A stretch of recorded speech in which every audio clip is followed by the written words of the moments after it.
Cześć, witam Cię po raz kolejny albo pierwszy raz. To jest kolejny dzień z mojej wielkiej misji 100 dni dookoła świata. Tym razem jesteśmy w Panamie, w dżungli i sprawdzimy kwadratowe drzewa.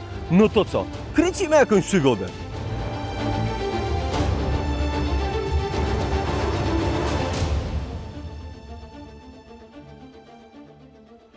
Wyszedłem do roboty z hostelu, ale zanosi się na jakąś niesamowitą burzę. Zobaczcie.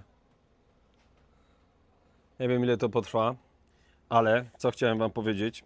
Często w podróży to tak wygląda, że trzeba łapać to, co się ma, a najlepiej po drodze złapałem jakieś takie... To są jakieś takie kluski w cieście, nie wiem, jak to się w ogóle nazywa. Gościu zalał to trochę magii.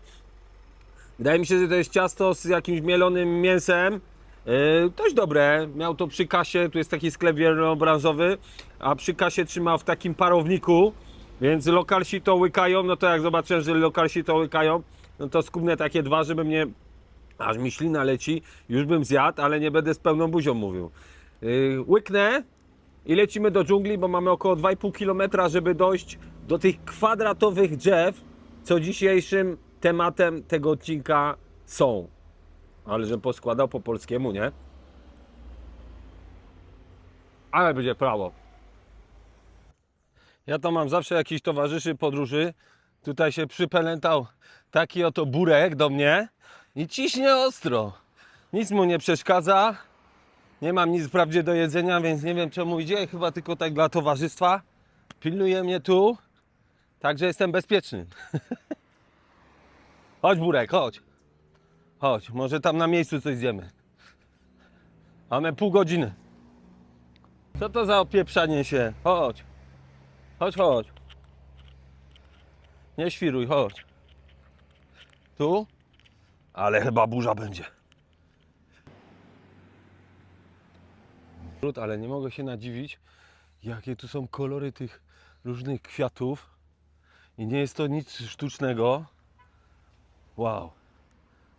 A burek się gdzieś wycofał. Gdzie ten burek jest? Poszedł zrobić dwójkę i uciekł. Chyba ze strachu. Albo stwierdził, że chyba z tego biznesu nie będzie miał ze mną. I poszedł do domu. Pogoda się robi apokaliptyczna. Ale jak już tak wędruję przez te 1,5 kilometra naprzód, to Wam opowiem pewną historykę, którą wczoraj się podzielił ze mną jeden z Niemców, z którymi mieszkałem w tym poprzednim hostelu. Jego imię jest Julian. I powiedział, że co roku, odkąd po prostu jego tata go zabrał, jak był mały, na wyprawę kajakową, jeżdżą po Europie z kajakami.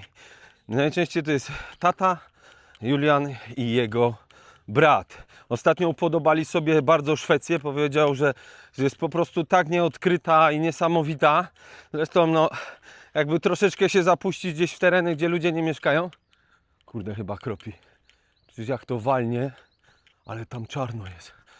To ja nie wiem, gdzie ja będę uciekał. Kurde. Nie ma tu w ogóle żadnego daszku. No nic, pada już mocno, zobaczcie. Nie wiem, czy to nie przełożę w ogóle na jutro rano ten las, bo będzie oberwanie chmury. Myślałem, że tu gdzieś się schowam, ale nic z tego. Z każdej strony tu widzę. Nie wiem, czy nie wracać. No i Julian powiedział właśnie, że niesamowite mają te takie przygody rodzinne. W trójkę jadą, pakują z tyłu na przyczepę 3 kajaki i płyną w jakieś odległe po prostu miejsca, czy to na Słowenii byli, ale ostatnio, tak jak wspomniałem, w Szwecji. Więc wcale nie trzeba aż tak daleko uciekać. Tu jest jakiś zakład, może tu bym pod dach wskoczył. Zawsze się mogę wycofać, ale tu nie ma możliwości, żeby gdzieś się schować. No bo gdzie? Co mi z drzewa, jak to tak buchnie zaraz. Ale tam już pruje. Nie byłem nigdy w takim klimacie, bo to jest tak jak na wyciągnięcie ręki, prawda? Przecież to ile ta... O, już jest ostro. Chyba będę uciekał. Z powrotem. No. Jednak wycofuję się, bo mnie zaraz tutaj złapie dosyć poważnie deszcz. Najwyżej to będzie jutro. Może przejdzie. Kurde. Nie jestem, ale widziałem tu jakiś sklep taki z Hongkongu, może tu mają jakieś parasole. Chodzi mi głównie o mój sprzęt, żeby mi się to nie zamoczyło, bo mam tak turbę napakowaną, że nawet się ten rain cover nie pokrywa. Często jest tak, że się nie układa tak jak się chce.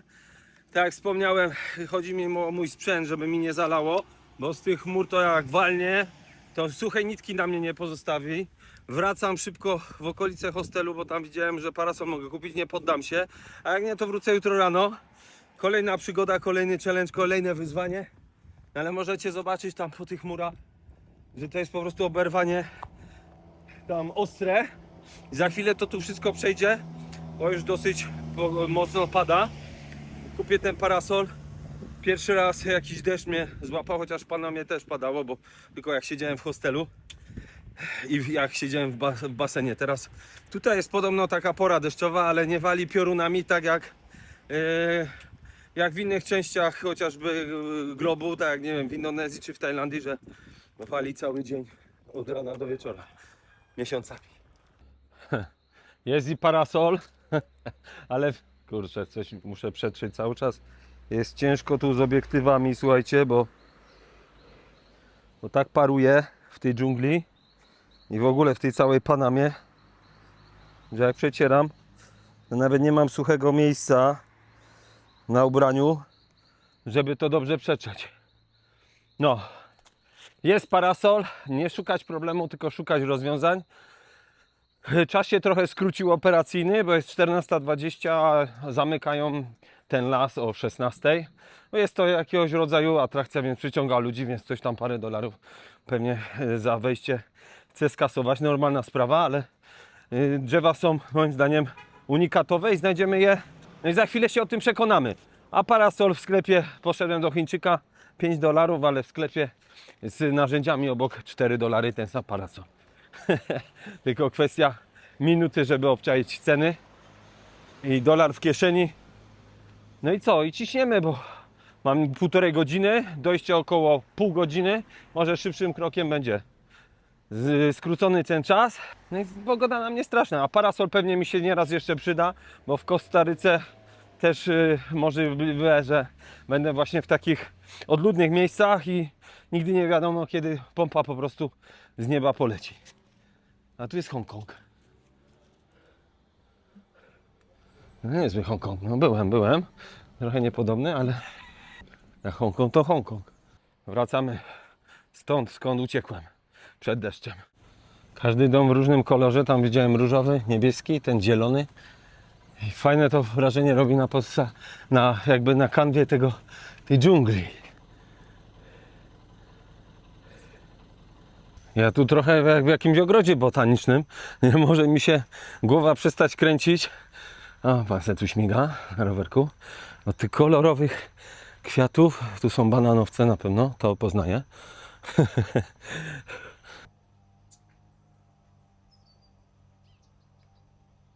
Takich śmiałków jak ja to tu za wiele nie ma, to znaczy nie ma nikogo oprócz mnie.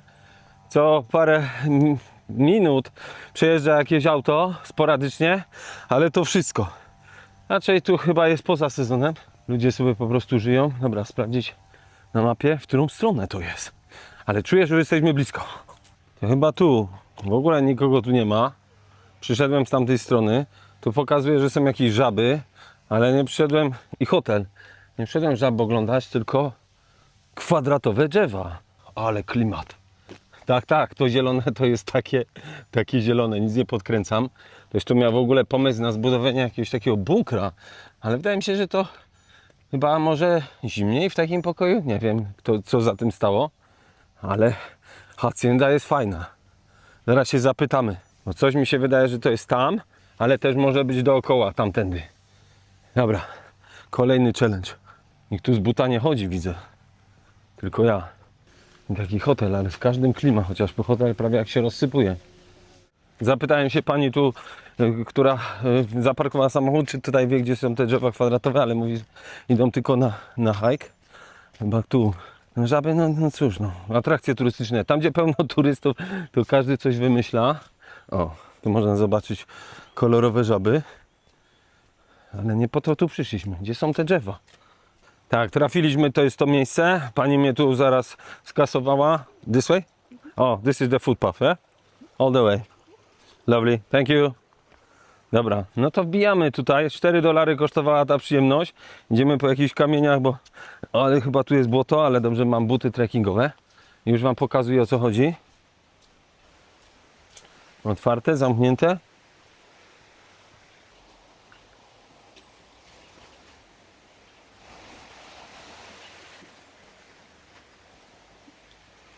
Thank you. Na pewno kolory będą świrowały, ale w życiu nie widziałem tak grubych bambusów. Zaraz wam pokażę, jak wygląda moja pięść do tego. No, oczywiście wyznania miłości są. Puk, puk. Fajnie tu się prezentuje. Pani mu powiedziała, że będę szedł lasem około 45 minut. Idzie za mną jeszcze jakaś ta rodzinka, ale oni w ogóle nie byli świadomi. Ale fajne tu przejście jest. Nie byli świadomi, że tu są te kwadratowe drzewa. Nie wiem, czy to jest nie pierwsze już z nich, ale się ze mnie leje, jest wilgotność chyba 130%, jeżeli coś może być więcej niż 100%. To takie, nie wiem, czy to już te drzewa, ale naprawdę klimat jest, wow, jest niesamowity. Co to i żółty bambus. Można sobie podejść. Tu już część jest no, nadgryziona jakimiś chyba kornikami. Puste to wszystko jest. No zresztą jak ma nie być puste, jak przecież bambus jest pusty. Idziemy wzdłuż potoku. A od razu mi lepiej. Kurczę, czuję się trochę jak w jakimś zagubionym lesie. Zawsze sobie tak kminię, jaki tam skrypt, co tam trzeba gadać i w ogóle i tak dalej. A później wchodzę i energia mi się udziela. No rzeczywiście, no są żółte. Ciekaw jestem, czemu się nazywają żółte? No bo są żółte. O, jakiś ptak tu przeleciał. Można poczuć takiego ducha Indiana Jones. Wszędzie woda kapie. Wszędzie, z każdej strony po prostu. Nie dziwne, że ten dżungla tak szybko zarasta. Jak jest taka wilgotność i taka dostępność do wody. Woda to życie. Oho, zaczynają się filozofie, Michał. Przejdziemy się taki spacerek. Podobno 1,5 kilometra. Ale fajnie, no fajnie ktoś to wymyślił, powiem szczerze. Pomimo, że to jest atrakcja turystyczna, tam ci zniknęli, chyba z Niemiec, rodzinka. No i ciśniemy. Parasola w sumie nie muszę rozkładać, bo to są takie krople pojedyncze. W poprzednim odcinku wspominałem, że w Panamie padają największe krople deszczu na świecie, zmierzone. Blisko centymetr. Niezłe, to kropliska, a nie krople. Jak w Narni. Ale czad. Ja trochę inne kolory widzę niż wy. Minimalnie to się różni. Nawet telefon tak nie przekłamuje. Ale tu jakieś robactwa pełno. Jakieś żaby skaczą. Może coś znajdziemy po drodze. Poza tą rurą. Nie będzie tu jakiejś pumy. Jak coś, to mam parasol, kurde. Gdzie ja to tak miałem? Na co tą parasolkę? Aha, w Lesie Samobójców. Jak ktoś nie oglądał, to zapraszam na mój najbardziej wiralowy film na YouTubie. Noc spędzona w Lesie Samobójców. Miałem parasolkę do obrony. Wielu widzów się śmiało z tego. Ale raczej do Lasu Samobójców ludzie nie przychodzą kogoś zabijać, tylko jak sama nazwa wskazuje. Ty kiedy byłaś na spacerze gdzieś? Zapraszam do aktywności. Nie trzeba wcale do Panamy jechać, żeby ruszyć tyłek. Od razu się człowiek lepiej czuje w naturze. Baterię ładuje. Ja to aż normalnie jakbym miał kolejny power do działania, bo 2 dni spędziłem w Panama City. Pracuję dosyć sporo, ale kręcąc też odcinek po Panamie. Dziurawy most. I jak tu wjechałem, to od razu jakbym dostał po prostu kopa energii. Ale się leje z człowieka. Zobaczcie, jaka tu jest wilgotność.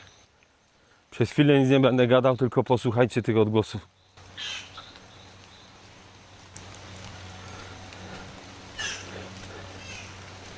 Ci, co mnie znają, dość długo to wiedzą, że jestem gadżeciarzem, ale w tej chwili właśnie pierwsze, co mi przyszło, że potrzebuję poważną kamerkę sportową do takiej akcji, bo leci deszcz na ten transmitter do...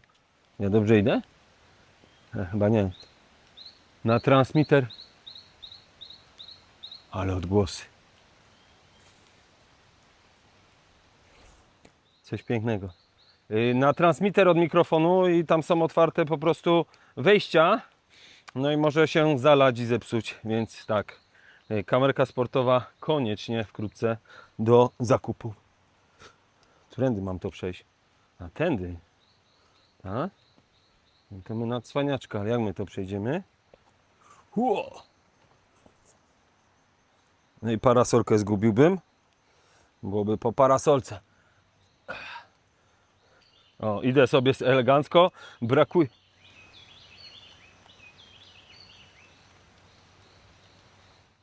Brakuje mi tylko melonika.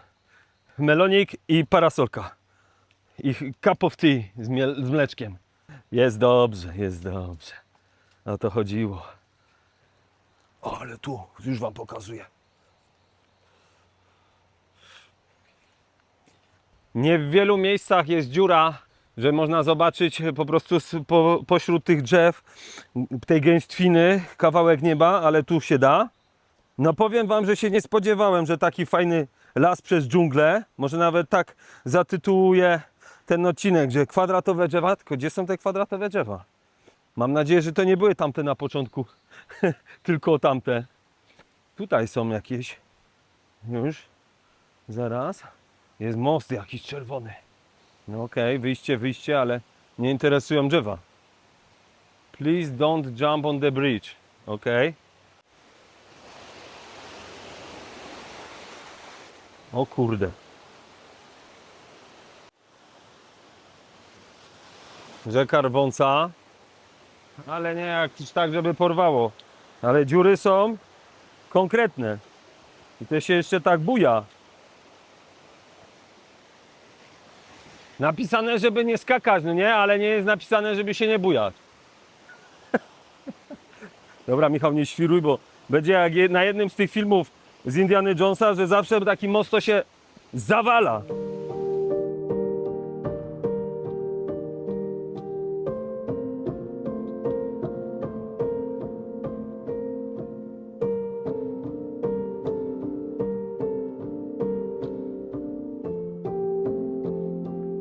Chodzimy do kolejnego jakiegoś punktu, zamija z kodem QR. Włączyłem ten kod QR i głos Davida Attenborough się, że tak powiem, rozprzestrzenił w tej dżungli, a się ugryzłem.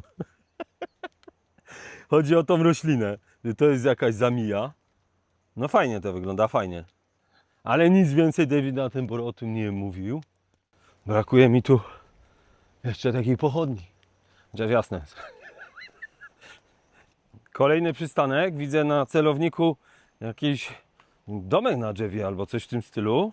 A, tu można sobie po prostu przycupnąć, jakby mieć kanapki i odpoczywać chwilę. Jakiś widok się stąd rozprzestrzenia. O, dziury. Ale klimat.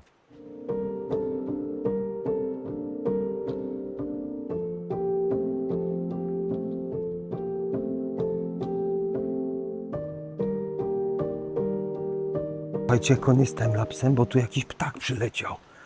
Ale kurde, czadowy, taki żółty. O, odleciał, wystraszyłem go, cholera jasna. Kurde, podnieciłem się ptakiem, taki był żółty z dużym dziobem, nie wiem, czy to jakiś tukan.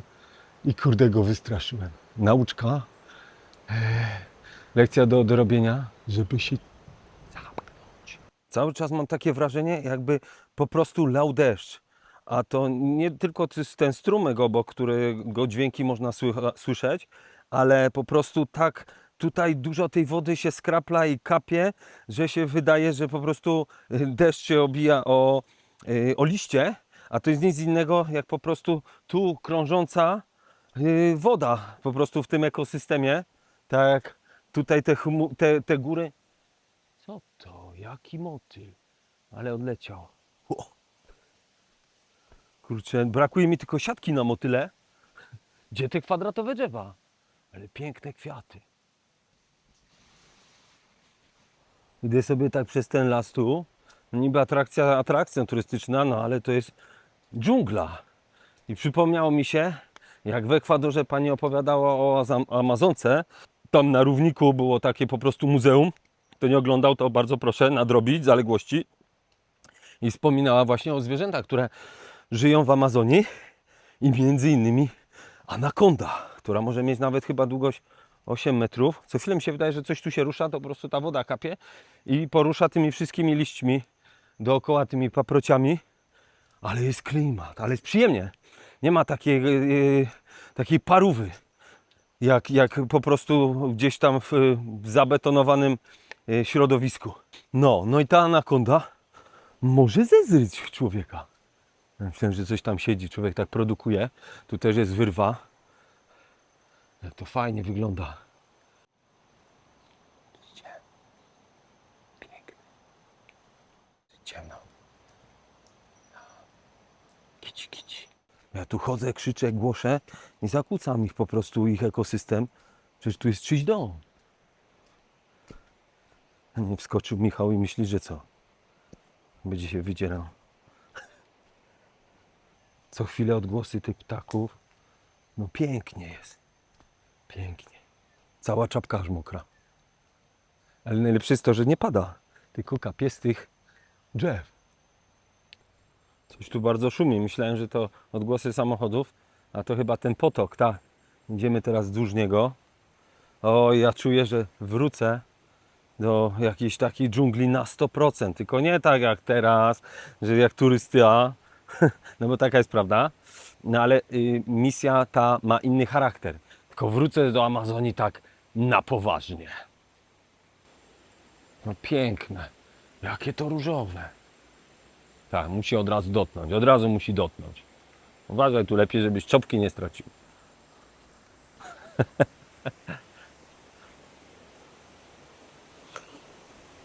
Ale faza. A miałem powiedzieć, że coś mi się w tej Panamie nie podoba.